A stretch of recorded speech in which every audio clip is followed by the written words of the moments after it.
안녕하십니까. 서울이용교육센터의 박재입니다.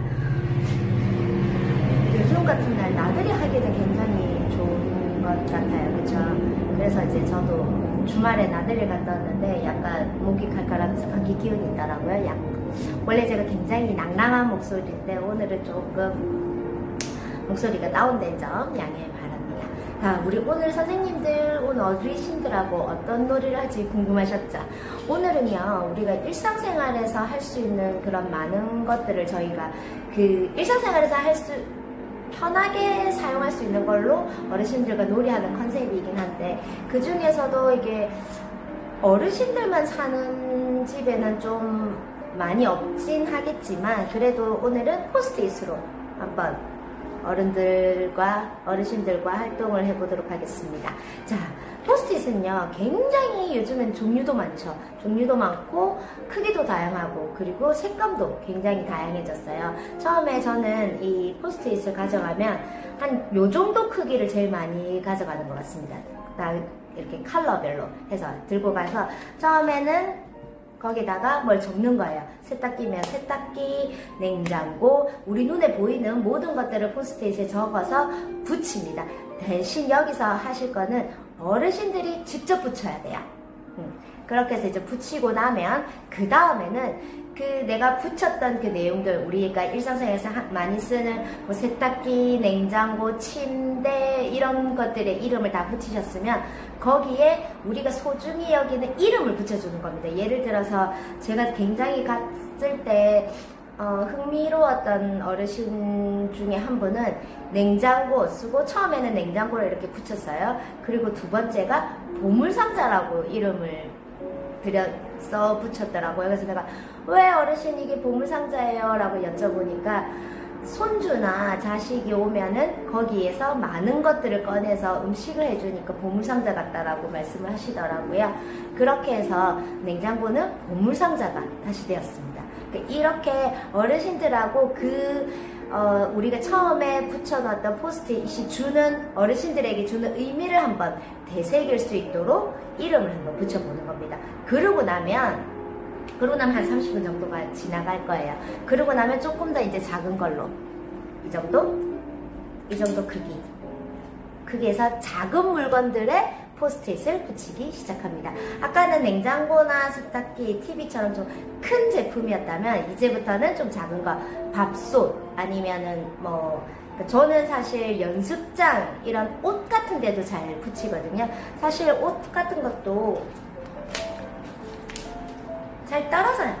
그래서 크게 걱정 안 하셔도 되니까 옷, 인형, 신발 이런 데도 잘 붙이고요. 대신에 이때 붙일 때는 신발이라고 적는 게 아니라 그 신발이 나에게 주는 의미를 적는 거죠. 그리고 이제 마지막으로 그것도 어느 정도 익숙되셨다 하면은 마지막으로 한 요 정도 크기의 포스트잇을 가지고 굉장히 조그만한 거 자라든지 아니면 펜 같은 거에 이름 이렇게 표시를 해줘서 이거를 찾는 보물찾기 놀이까지 저는 간행을 하고 있습니다.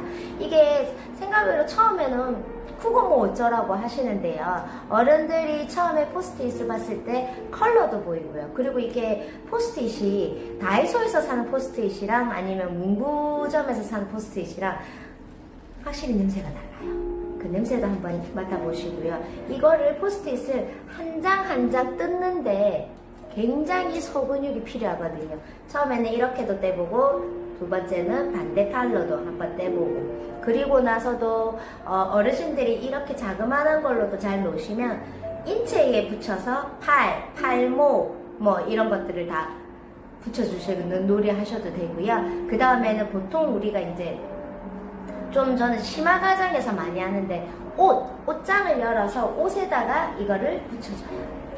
그리고 이 옷이 어떤 옷이었는지, 예를 들어서 내가 이거 작년에 우리 아들이 사줬어. 그러면 작년 뭐 몇 년도 몇 월까지다 라고 하시면 더 좋겠고요.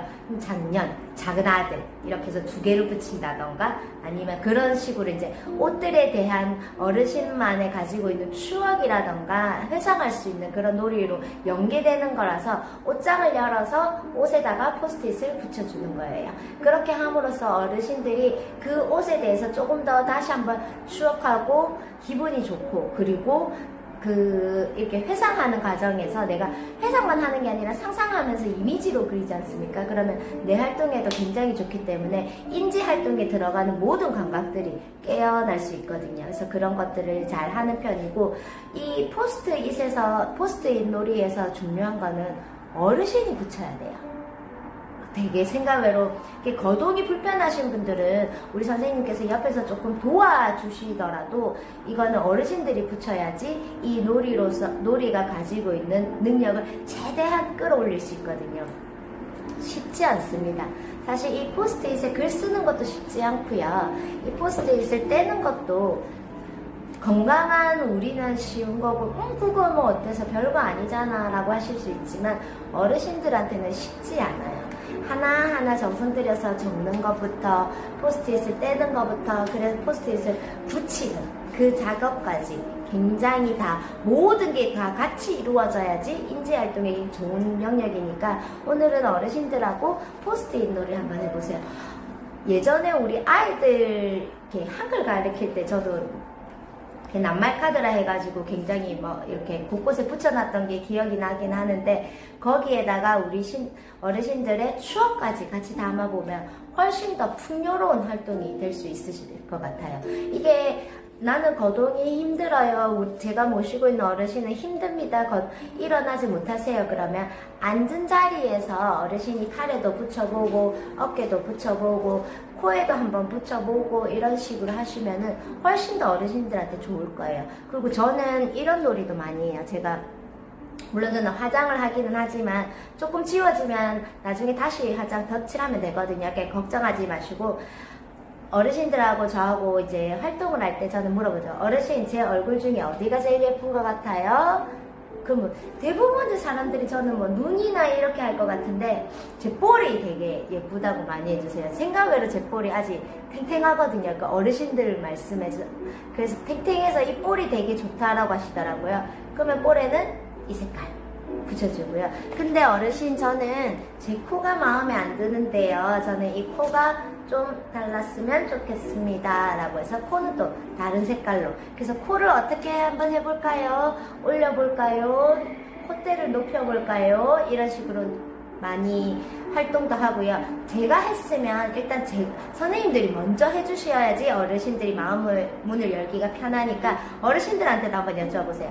어르신, 저는 어르신의 뭐 눈썹 사실 눈썹은 별로 안 하시는 게 좋아요. 이게 눈썹이 붙으면 좀 따갑거든요. 그러니까 눈이 제일 좋아요 라던가 아니면 어르신 얼굴 중에서 어디가 제일 마음에 드세요 라던가 이 포스트잇 가지고 눈물로 표현해도 되고요. 그리고 이게 좀 거동이 많이 힘드셔서 앉아 계시거나 누워 계시는 분들은 포스트잇을 이런 데 붙여가지고 바람으로만 떼기 이런 놀이 하셔도 굉장히 신나는 활동이 될 겁니다.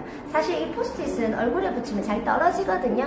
그러면 또 이게 내가 내 힘으로 떨어뜨렸다 하는 그 묘한 성취감이 있으니까 꼭 한번 어르신들하고 포스트잇 놀이를 해봤으면 좋겠습니다. 오늘도 우리 선생님들 그리고 어르신들이 건강한 하루를 보냈으면 하는 마음으로 동영상을 촬영했습니다. 감사합니다.